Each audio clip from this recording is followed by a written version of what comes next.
Namaste, Dandavat Pranam.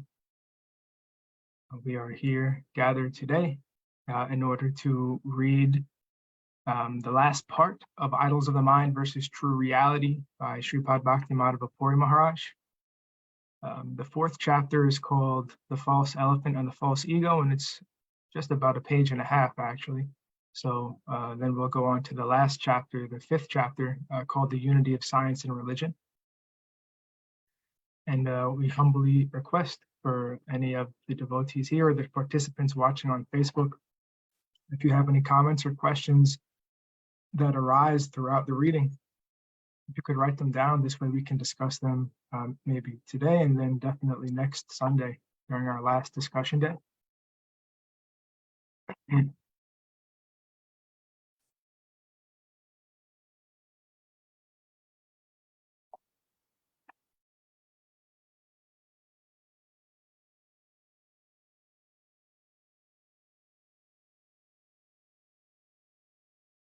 So the false elephant and the false ego. When we look at the world through a microscope, we see only cells and their internal moieties. We never see people, clouds, trees, or elephants. Even the macromolecular vision of such separated entities does not show us the purpose or whole of that for which each exists. Such is the nature of the analytic thinking of finite cognition that we call modern science. The blind men who could only feel the different limbs of an elephant concluded the legs were tree stumps, the side was a wall, the tusks were spears, the trunk a serpent, the ears a fan, and the tail a rope. Not knowing the unity of the whole, they could not know the relation of each part to it. Without that knowledge, they could not have a proper understanding of the parts in isolation from the whole. Even a simple understanding of the function of each part in isolation could not reveal the relation of the functions to each other, but to speak of their relation to the unity of the whole, of which they had no clue. Aristotle said that there are four factors which must be comprehended in order to explain things. These were the material, efficient, formal, and final cause.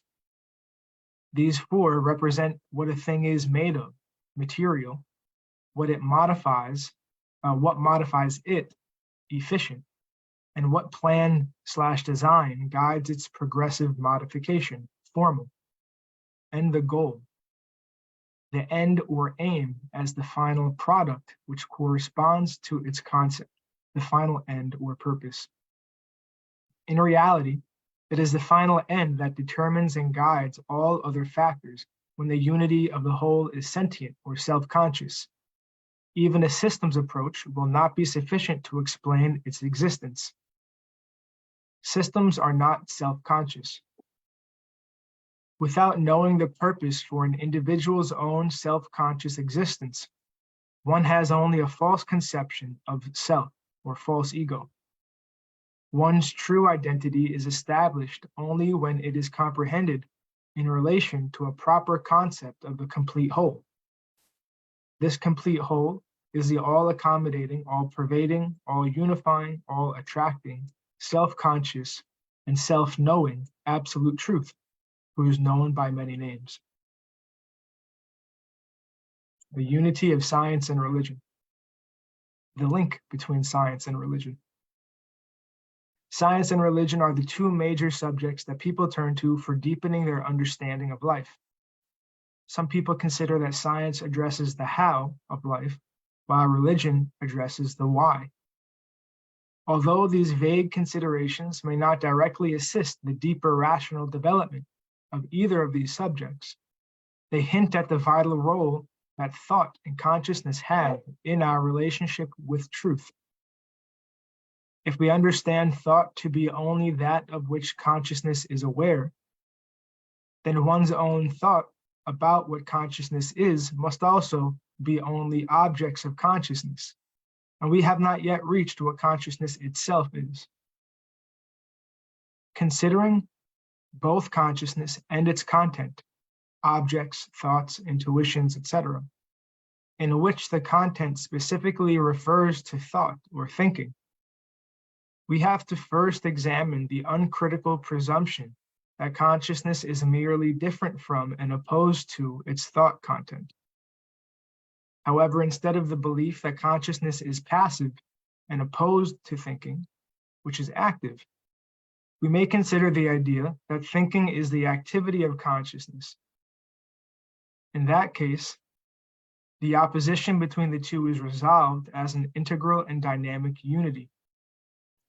In other words, we have a unity of unity and difference, or the passive and active in one dynamic whole. This is similar to the subject-object unification that comes about by recognizing that an object is what a subject knows it to be. The importance of concepts and their content. It is very difficult for the modern mind, influenced by empirical science, to grasp what is being offered here. This is due to the type of reasoning or epistemological method that characterizes empirical science, called positivism, which holds that only the positive sense perceptions contribute to knowledge, with no place for the negative or subjective thoughts and concepts that are essential counterparts of sense perceptions. In other words, the contribution of concepts, rationally developed thoughts, is basically ignored. As a result, the ability to think conceptually has been practically lost due to attrition or atrophy. Concepts in rational thought become hypotheses, theories, paradigms, models, probabilities, and so on, in modern empirical scientific thought. In other words, rational concepts have become replaced by contingent guesses or correlations, because the dynamic unity and difference between concepts and their content, or between thinking and things, has not been properly comprehended. This is a serious and fundamental deficiency of modern science, having the deeply troubling consequence of crippling humanity's ability to think properly. We have to try to grasp what the ancient and modern philosophers have already explained about this topic. Generally, we will find that the greatest difficulties for proper understanding lie in the uncritically accepted differences that we presume to be beyond doubt, such as the subject-object duality. What may seem to be completely revolutionary could turn out to be the key to overcoming whatever impasse that may be blocking our proper comprehension. In addition to the unrecognized dynamic unity of the moments of concept and content, or thinking and being, there are simultaneously differences involved in this relationship. When considered in mere opposition, duality seems to represent no relation.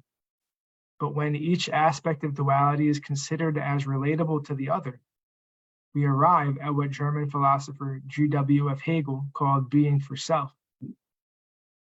This is another major category missing in scientific discussion. Hegel explained being for self as the logical category of the being of consciousness, an inherent subject-object structure. He offered that the general notion of being may be further specified as being in or by itself, as well as being for itself. This is useful in analyzing knowledge, which involves the being in itself of the object to be known, 2, the knowledge of the object, or the being for consciousness of the object, and 3, the knower, being for self. Knower, knowledge, known. The known object has its own being by itself. The being of the object for consciousness is called knowledge of the object. What the object is for consciousness, we call knowledge, and that for which knowledge is the knower. And that for which knowledge is the knower. The self, Atman, is thus connected with the object through his or her knowledge of it. We may call the study of the known ontology, the study of knowledge epistemology, and the study of the knower theology. All three of these are integrally connected, but modern science only deals with the mind-independent known. By strictly focusing on the object known, modern science does not explicitly account for the role of knowledge, being for consciousness, involved in what is known. In other words, it does not make knowledge an object of its investigation. Yet, because the object is what the subject knows it to be, there is an inseparable connection between subject and object that is lost when the focus is on knowing the object alone. Thus, when it comes to examining the relation between the knower, subject or consciousness, and the known object, we must necessarily go beyond the mere scientific study of the object involving the category of being in itself, or being itself, or being in itself or by itself, and take up the study of a different category of being, namely being for consciousness or being for self.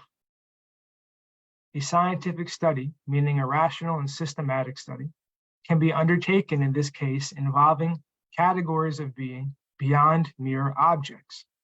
And this has been demonstrated in Hegel's Science of Logic and the Encyclopedia of Philosophical Sciences. It is important to emphasize this point. The known is what we have some knowledge about, but science neglects the role of the scientist's knowledge or the being for consciousness of the object. The relation of these three aspects, the knower, knowledge, and known, is something philosophers have always considered essential for complete comprehension of truth, but scientists ignore everything but the known object.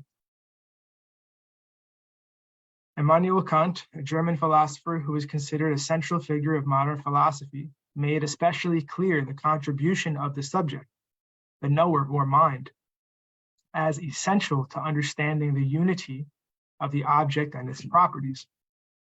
It is not that the object can be understood on its own. There's an integral contribution from the subject in determining what the object is. A result of the failure to study his philosophical arguments in this regard has led to much confusion in the development of quantum theory concerning the role of consciousness. The other consideration of being for that is neglected by modern science is the purpose, or that for the sake of which an object exists. This is interpreted as the final cause in Aristotle's philosophy. However, Aristotle's original term refers more to explanation, than to cause. To explain the thing properly requires knowing that for the sake of which it exists. The famous example he gave is of a hand. Without knowing the relation of the hand to the human body, we cannot properly describe it as merely a five-limbed object. Four aspects or types of cause. This neglect of the other categories of being, which are necessary to properly explain reality, begins with a philosopher-scientist named Francis Bacon, considered the father of scientific empiricism. He proposed that science should be concerned with two of the four factors that were given originally by Aristotle for properly explaining things. Aristotle enumerated four aspects of every cause: the material, efficient, formal, and the final cause. For example, the material cause may be a lump of clay. The efficient cause is the potter's hands molding the clay. The formal cause is the design or plan by which the potter directs his actions, and the final cause is the adequacy of the finished product to its idea. Bacon considered that science should only be concerned with two things: the material cause, the material we are working with, and the efficient cause, what causes that material to change. Nothing else. He neglected to consider the formal and final causes. Thus, modern science has inherited that underdetermined form of explanation in terms of material and efficient causation. The best way to understand this is through the analogy of the blind men and the elephant. Once there were several blind men and an elephant. The men could not see and did not know that there was an elephant before them. One touched the leg and said, "Oh, this is like a tree stump." Another touched the tail and said, "Oh, this is a rope." A third man touched the trunk and said, "This is like a snake." And a fourth man touched the ear and said, "Oh, this is like a fan." Because they did not know the whole, their knowledge of the parts was incomplete and consequently improperly understood. Without understanding its purpose or relation with the whole, a leg of an elephant could be misconceived as a tree stump. Without knowledge of that for the sake of which a thing exists, it can take on a completely different significance altogether. So by studying the different finite aspects of the world without understanding their overall purpose, we cannot properly understand anything. We don't have the full information we need to properly explain things. Thus, being for or understanding the purpose of life has become something many people no longer ask anymore.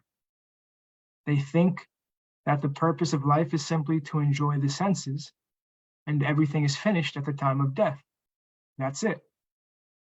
This whole way of thinking can trace its expression in modern science. Descartes, subject-object duality of consciousness.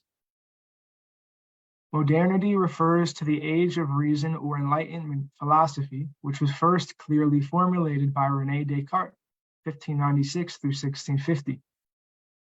Here we first find consciousness, res cogitans, or subjectivity, being distinguished from matter, res extensa, or objectivity. This gave rise to the concept of the duality of the subject and object. But what is cognition? What does knowing mean? How do we raise what is externally objective, being in or by itself, to our own subjectivity, being for self? What we understand as subjective is an internal image, picture, or representation of what is outwardly present in the world. In philosophy, this subjective representation of phenomena is called perception. A perception is something like a preconception, or something that comes immediately before forming a proper conception or comprehension of an object. Thus, we can distinguish three stages present in consciousness: sensuous apprehension, perception, and comprehension. Each form, stage, level, or gestalt of consciousness can thus be distinguished from the others by its particular function. The first level of consciousness is the senses or sensuousness, also called sentience. Specifically, that which can feel or experience is sentient. To claim that the absolute is a sentient being or sentient substance is to recognize its ability to feel and experience. This completely revolutionizes the presumption of modern science that reality is ultimately impersonal, insentient substance or matter. The materialized conception of the universe finds it impossible to explain how sentience or life came from insentient matter. If life or sentience is primordial, however, the hard problem that materialism faces is immediately resolved. This idea correlates with our natural experience that life always comes from a previous life. To explain how the concept of a material rock is formed, for instance, seems much more reasonable than how a rock could form a concept of itself using a scientist for that purpose. This point is also recognized by Nobel laureate George Wald, as seen in his statement, "A physicist is an atom's way of knowing about atoms." So, the immediate apprehension of an object by the senses may be considered the first level of consciousness found even in the lower forms of life, such as microbes, plants, and insects, who may not have the developed bodies of man or animal, but nonetheless do exhibit behavior indicative of sentience or feeling. Level of consciousness. The next level of consciousness is the perception or the preconceptual formation of internal representations, images, or pictures. These may also be considered as immediate intuitions of the internal sense, but these representations are reflected mirror images of external objects. They are considered the mediating means between apprehension, the first level of consciousness, and comprehension, the third level of consciousness, or the concept of the representation that is formed by thought.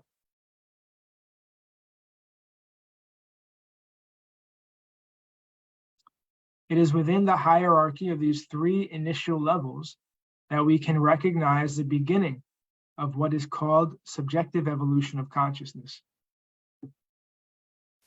Kant took this simplified and naive scheme of the stages of cognition and subjected it to his method of internal critique, thinking about, analyzing, and systematizing the internal processes of the mind.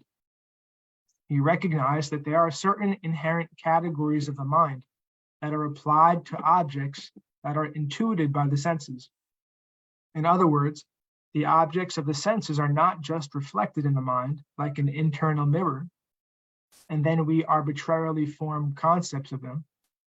Rather, the mind has to apply certain judgments to the objects that the senses apprehend to determine them as unities, differences, relations, and so on. The senses understood as mere passive sensors or receivers do not determine, for example, something as simple as object A is next to object B. In other words, none of the passive senses have the ability to determine next to. This is an act of comparison or judgment about what the senses apprehend in a direct, intuitive, simple, immediate, or unmediated way. This means that the mind contributes in a very important way to what the senses apprehend. The naive realists, people in general, including most scientists, have no idea of this involvement of the mind in their perception of the world. Kant enumerated 12 categories of judgment that were first given by the amazing intellect of Aristotle about 2,000 years before Kant. These are all necessary for explaining our cognition or knowledge of the varieties of phenomenal experience, mathematics, science, and so on. To gain clearer understanding, we may consider the example of robotics, in which a robot is equipped with a photoelectric tube as a sensor, analogous to the eyes that sees things. When the sensor detects a photon bouncing off an object, the photoelectric cell generates an electric current in order for the robot to respond to that current. It has to be passed to a computer that is programmed to send an electrical signal to a servo motor that can move the robot away from or towards the object. In the same way, our senses send signals to the brain through the optic nerve and the occipital region, but the mind has to determine how to interpret those signals as to the nature of the object and one's behavior toward it. Science has lost its self-consciousness. Modern science has pretty much ignored all of this internal processing in its study of external nature. Despite its successes, this shortcoming neglects the wealth of knowledge within us. Western philosophy, as well as the ancient philosophy of India, recognized the importance of the internal or subtle processes of cognition in explaining the phenomenal world. Besides the senses, there's the mind, the intellect, and the ego, or the unity of apperception, as Kant called it. Memory is also very important. These are part of the subtle reality that is absolutely essential if we want to properly explain our knowledge of things. From a particular subjective perspective, the totality of experiences in life and consciousness are integrated by a unity called ego. At the empirical level, this unifying agent is considered the false ego. As being for self, this false ego fails to account for its integrity with or being for the universal whole of the reality of which it is part. In other words, the ego is not merely its being for itself, it also has being for that which is other than itself. By dividing itself as ego from the non-ego, or world as self and not self, it creates a subjective duality that does not exist from the perspective of the whole as an organic unity. Thus it is called the false ego.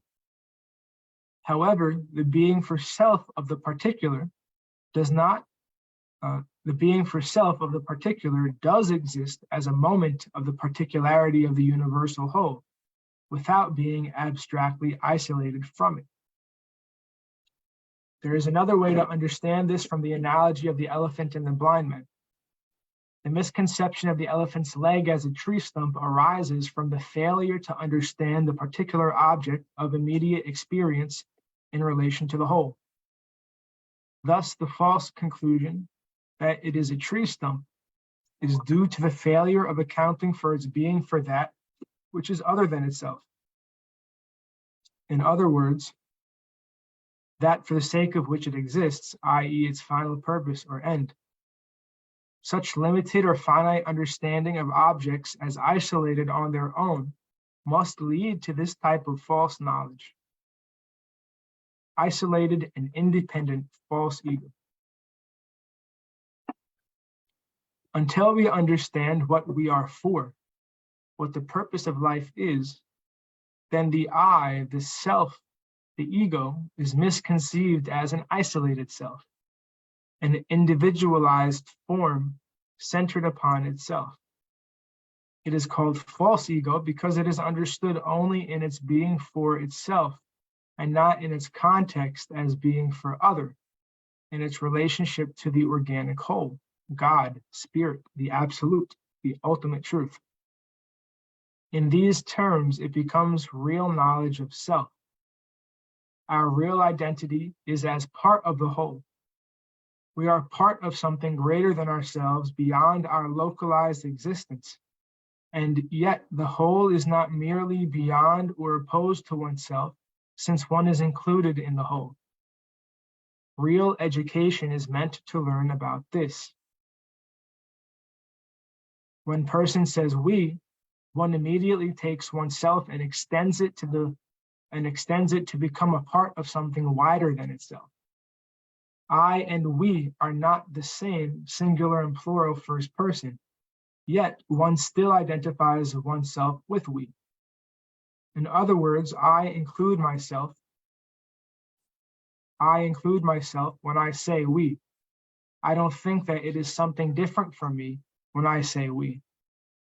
When Jesus offered the faithful Lord's Prayer, he began with our Father, not my Father. The American Declaration of Independence begins with we the people. Although it often goes unrecognized, it is very important to understand the distinction and relationship between the universal we and the particular I. A numerical and categorical difference. Yeah. Pick na khud. I cannot. A numerical and categorical difference is involved, yet there is an identity at the same time. In set theory, it would be like the difference between a number, it would be the difference between a member of a set and the set itself and their relation. At the same time, from the vantage point of life in general, we may include only human beings, although animals, plants, and even the earth itself are all essential and inseparable parts of life. The principle of bhakti. In Vedanta philosophy, the central concept of bhakti refers to the yoga of the heart, the yoga of devotion, being for other. The different processes of sacrifice, yajna, or devotion, bhakti, offer the boon of decentering the self. The processes for decentering the self or dissolving the self-subsistent ego are fundamental to the Vedic tradition. The perfection of being for other is achieved when it takes the form of divine love or Krishna Prem. This conception requires understanding that truth as involving consciousness means that the truth is personal. Western philosophy uses the Latin amor Dei to designate this conclusion. Thus, it is possible to find the unity of science and religion if we are willing to look more deeply into the logical and rational nature of these superficially apparent disparate subjects.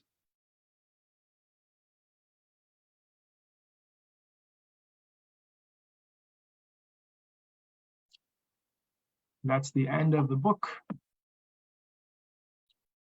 Actually, at the very end, we don't have to read it, but there's just something about the history of the Institute, about Sripad Bhaktimadhava Puri Maharaj's interactions with George Wald, a Nobel laureate who made a big transition due to his interactions with Sripad Puri Maharaj in the late 70s and early 80s, from going from a complete materialistic scientist to considering that consciousness and mind must necessarily come before matter in the world. And that transition is evident in his writings that he lectured on, the last 10 years, the last decade before George Wald left the world. And also Srila Prabhupada and Srila Sridhar Maharaj, Srila Govinda Maharaj, by their grace,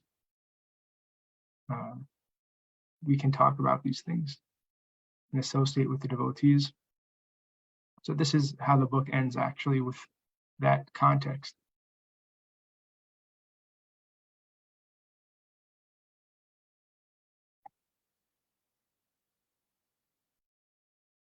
Dandavat Pranam Damayanti Didi. Dandavat Pranam Prabhuji.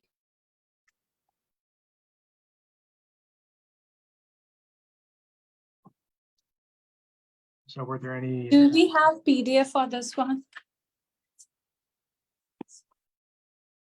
You want to have an ebook version? Yeah.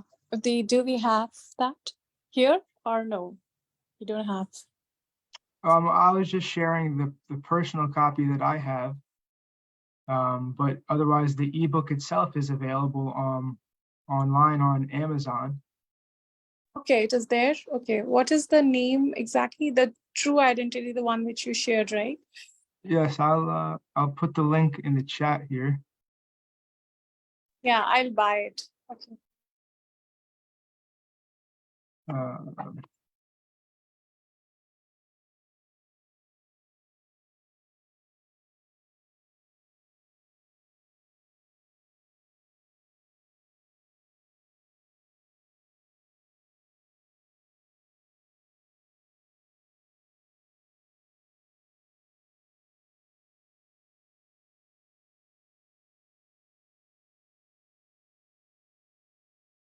Okay, I just put the link in the chat for Amazon India, and the book is there, and the ebook is available there.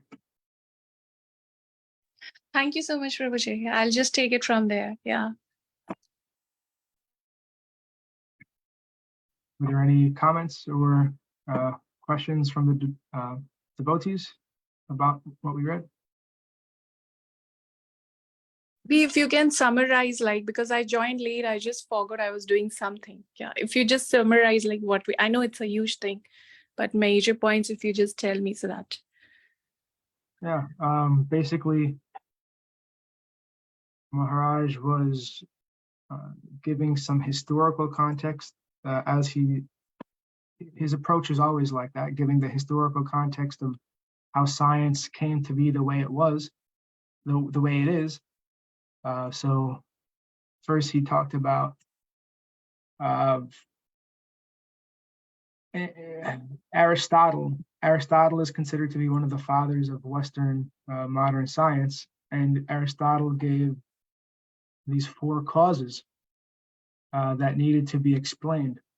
Not 4 different causes, but 4 aspects of cause that needed to be explained in order to have a comprehensive understanding of nature.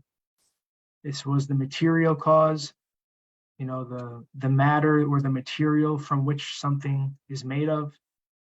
The efficient cause, that which acts on the material in order to form it into what it is, like the clockmaker acting on the gears to make it into a clock. Then the formal cause, which is like the blueprint of anything, whether it's, you know, something mechanical or something organic, the blueprint, you know, the clock has a blueprint and also the living organism has a blueprint.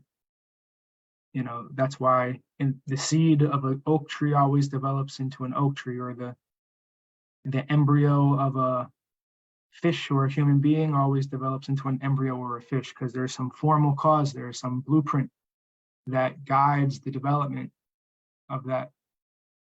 And then the final cause. The final cause is the final end or purpose that the thing serves, which actually encompasses the other three causes. The material, the efficient, and the formal. The final cause is the most important, and those other three causes can't be understood in isolation by themselves. They have to be understood in the complete whole, which includes the final cause or the purpose or reason for a thing. So Aristotle gave these four causes, and then about 2,000 years later,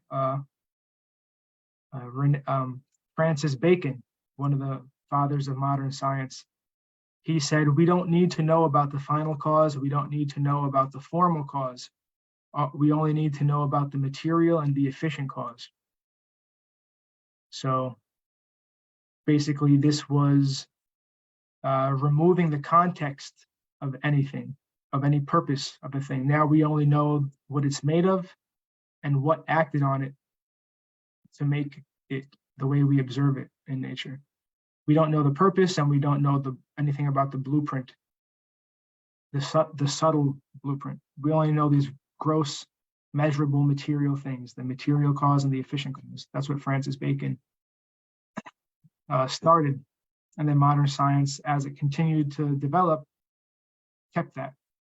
So they tried to ignore, modern science tried to ignore teleology altogether. Teleology means the final purpose. So as a result of forgetting about the final and the formal cause, modern science focused only on the objects in nature, what is known. So Sripad Puri Maharaj made this distinction, made this point that besides what is known, or besides the object, there are two other parts that need to be considered in order to have a complete understanding. It's not just the known or the object, it's also the process of knowing and the influence of the knower on the known. So there's these three elements. There's the knower or the subject, knowing or consciousness, the relationship between subject and object, and then the known, the object. So in order to have the complete knowledge, to have the complete understanding of anything, you need to consider the three aspects. But modern science doesn't consider the influence of the subject or the known or the knower, and it doesn't consider the process of knowing. It just looks at known, the object, and speaks in material terms only about the object. So this is why it's incomplete. So Maharaj was pointing these things out. And then so that's from a negative side, showing what modern science isn't doing.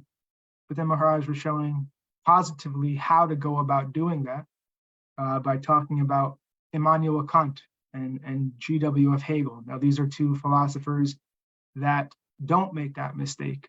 And they've given systematic philosophies on how to go about considering the integrated and interdependent relationship between the knower, knowing, and known. So Kant showed that there are determinations of the mind that necessarily are always employed anytime we talk about something that the senses observe. There are these 12 categories that Kant showed that are always employed anytime we try to describe something that we observe in nature. So these things are fundamental to any observation. And so this was one example of that Kant gave on how mind or cognitive activity or thought is fundamental to the sense experience. And also, so then Hegel expanded on that and actually showed there are more than 12 categories of thought. But Maharaj just focused on this small, short amount as an introduction. And then Kant also showed that in order to know, in order to say anything about a specific object, there's also another role that the mind plays as unifying the sense perceptions. So in nature, whenever you observe something, actually with the five senses, hearing, seeing, tasting, touching, and smelling, they only get this differentiated data. But then how do we have an idea, or how do we know something as a unity?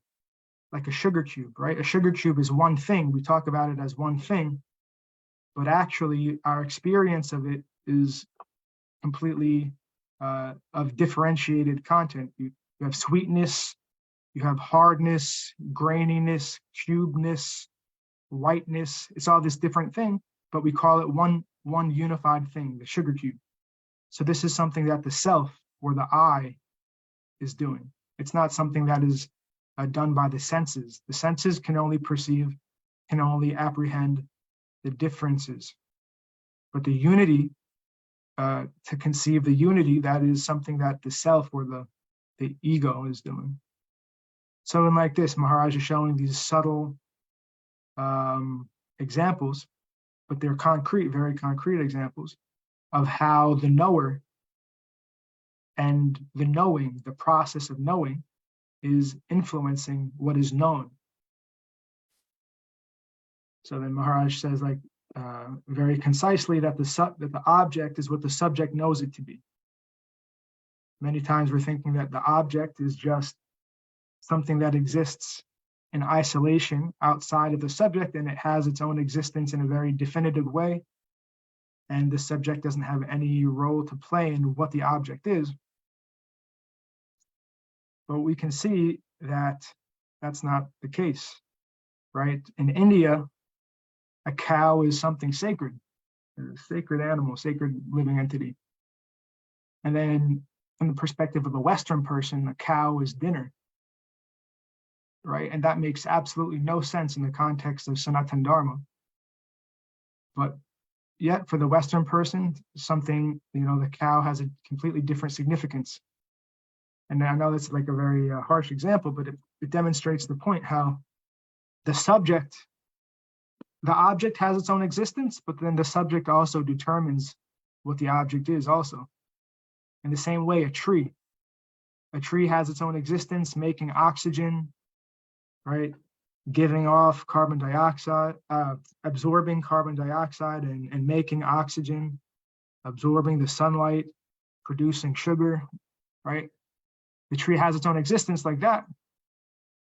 But, then a subject, a human being comes along, and the tree is just lumber. It's just a material,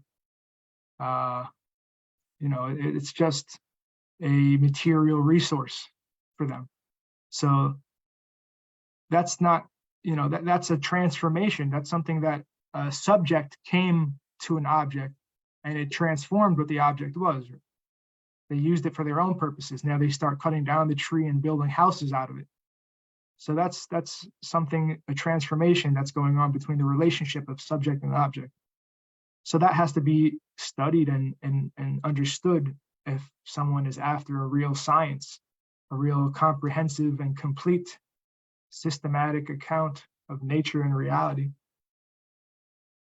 And so, of course, the higher development of these things for our spiritual life and spiritual understanding is that as finite subjects, as finite individuals who have the capacity for consciousness, self-consciousness, that means that the reality in which we are participating has that. Like, our consciousness is not coming from us. Our thinking is not coming from us. We have no explanation for how we're doing that, right? We were just born into this experience of already thinking, already being conscious. And when we're sleeping even, still thought is happening. We're dreaming. So we can't control it. We can't stop it. So it's actually something that's happening to us. It's not coming from us. So that means that thought is already there in the greater reality of which we're a part. So when we understand that self-consciousness, again, is not coming from us, but we're experiencing that, we're able to tap into that. It's already there in reality. So then what is the self-consciousness of reality as a whole? That is God. That is the infinite self-consciousness. That is God. That is Krishna. So in this way, then we can start to understand what is the universal context, what is the infinite context, and what is the very determinate existence of that, right? Krishna is self-conscious. Krishna knows himself, and Krishna is coming to know himself even more, infinitely, right? Navayovanam, right? Through Lila. And as the finite parts and parcels of Krishna, we have constitutionally, we're related to him. Constitutionally, Maharaj was talking about this during the Sangha yesterday. Not that it's based on belief, we believe God is there, or if we don't believe God is there, then God isn't there. That's just based on some misconception about what the infinite is, what the absolute is. The absolute is the foundation, which is dependent only on itself, which is not dependent on anything external to itself. That concept is necessarily there in order for anything else that's finite to exist. We know that finite things exist. We know that we exist and we're finite, and we are dependent on what is outside of ourselves. We have to depend on oxygen to breathe, on food external to ourselves to support the body. We're finite. We're dependent. So in order for that concept to necessarily exist of dependency, there must be that which is independent, absolutely independent. And that is what God is. So as dependent individuals, our constitutional position necessarily, as a matter of the scientific understanding, is in relation to that independent absolute.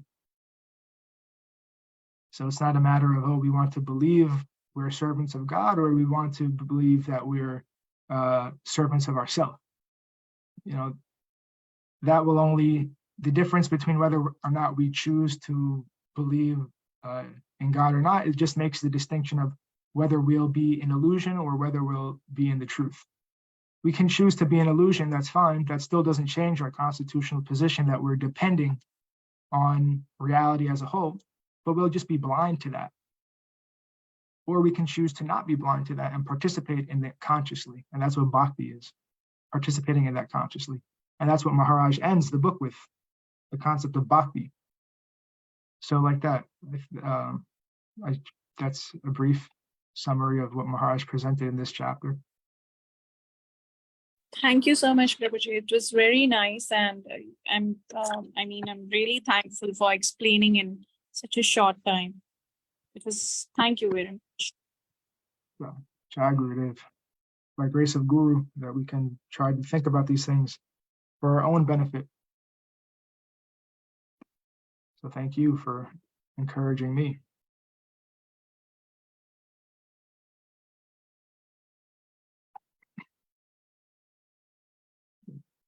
So if there are no other comments or questions, I guess then we can end.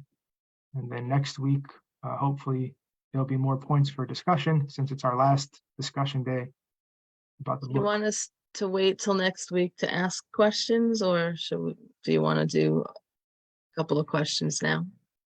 Yeah, if you have a question. So I loved that summary you gave because it was great to tie it all together, but a lot of things were running through my head.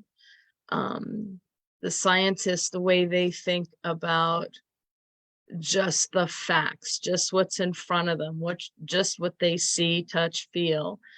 But adding this self-consciousness to it is what they don't include in what they're studying, right? That's the whole point of what we're saying here, correct? Partially. Partially.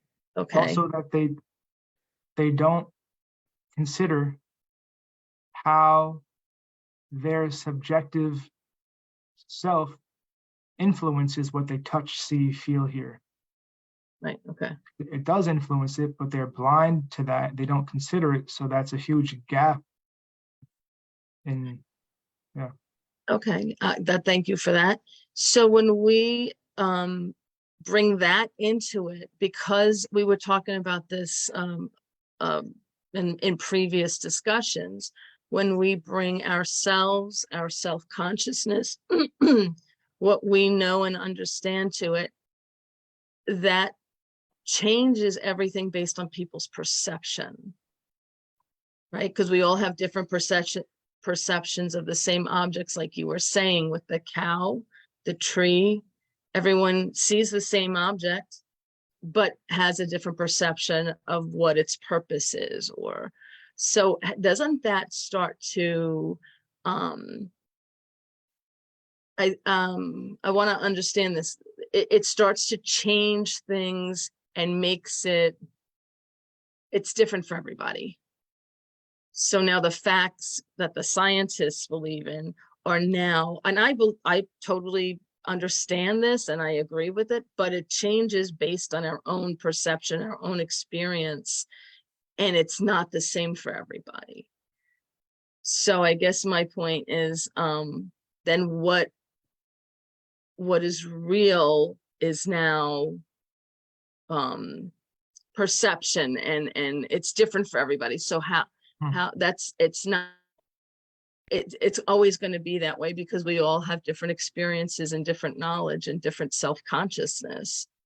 So it's now changing everything. It's not the same. Like I'm going to talk in circles. You're bringing a very important point to clarify. Yeah. Definitely, the very important point to clarify. So basically, you're saying, as science is understood right now, science claims to have some objective truth, which is true which is claimed to be true whether or not you see it. And then once we bring in our own subjectivity to it, now reality can be different for everybody. Yes, so exactly. What is the science of that? And so the idea that then reality is different for everybody is still an undeveloped, immature stage of the development here, because to think that then reality is different for everybody is to hold the finite self as the supreme. Okay. But no, so we're saying the finite perspective, and it's only in the finite perspective where reality would seem different for everybody. But the finite perspective is not the conclusion. Okay. Although it is important to arrive at that, like that's a part of the development going in the right direction. The infinite perspective, the infinite context as a concrete, that is the objective consciousness. Subjective consciousness, where everything seems different from whatever perspective you look at, that is just the finite perspective. But the infinite perspective, the absolute perspective, that is what is the objective, which is the same for everybody, right? We all may have a different relationship with Krishna, but Krishna is still the source of everybody, no matter what your different relation with him is. So then the objective science, which has been presented by Hegel, which has been presented by Bhagavat Vedanta, by Vedanta, is about more essential, universal principles. Because it's only at the level of individuality where everything seems so different, right? But what we're saying is that the concept, when we start thinking conceptually, the concept is what unifies the differences, right? So the unity. So when we think in terms of the unity and what are the principles that apply to that unity, and then we can make sense of the variety. That's why Maharaj gives the example of the blind men and the elephant. Yeah. It's only when they're blind and they're touching things that they all come up with a different thing. They think that, oh, we're all experiencing something different. But that's only because they're not considering the whole first. Once we consider the whole first and how we're a part of the whole, then, although we are experiencing so many different things, it's all different aspects of that whole, which is the same for everyone. Mm-hmm. You know, so it's the context. We can't forget about the context, because the context is what is the common element. The whole is what is the common element. Right. Just like the human body, right? The heart is doing something different from the lungs. The lungs is doing something different from the brain. They're completely different functions. But what is the purpose? They're all serving the same purpose, the same unified purpose of maintaining the integrity of the whole body, which is a unity. So that it's always the unity that contextualizes and makes sense of all the differences that are being experienced. Mm-hmm. So that's what the goal of bhakti, that is the whole point of bhakti, is we're consciously cultivating through service, through loving service, what is that relationship. So we're always having the unity in mind. The unity is Krishna. And although we're having so many different experiences, they're all being dovetailed with the purposes of the unity of the organic whole. So the development of that in science begins with recognizing the role that thought plays, but then not stopping at the finite perspective, right. Not thinking that thought is just coming from us, so it's all different thoughts coming from different people. Recognizing that no, thought is coming through us, we're participating in that, but it's not coming from us, it's there already. So what is it that's there already? And how do then we consciously participate in that instead of just focusing on me or I? So that's what Maharaj is presenting there. Thank you so much. It's an important point to clarify. So, and hopefully we'll have some nice discussion next Sunday. Vanchakalpa Chubhascha Kripa Sindhu Bhavacha Patitanam Pavanebhyo Vaishnavebhyo Namo Namah. Om Janat Miran Hasya Jananjana Salakaya Chakshur Unmilitam Yena Tasmai Shri Gurave Namah. Jai Srimati Uma Devi Dasi Ki Jai. Jai Shripad Pradyumna Prabhu Ki Jai. Srimati Damayanti Didi Ki Jai. Therese Ki Jai. Hare Krishna. Krishna Keshav Das Jai. Jai. Jai Gurudev. Dhanyavad. Dhanyavad.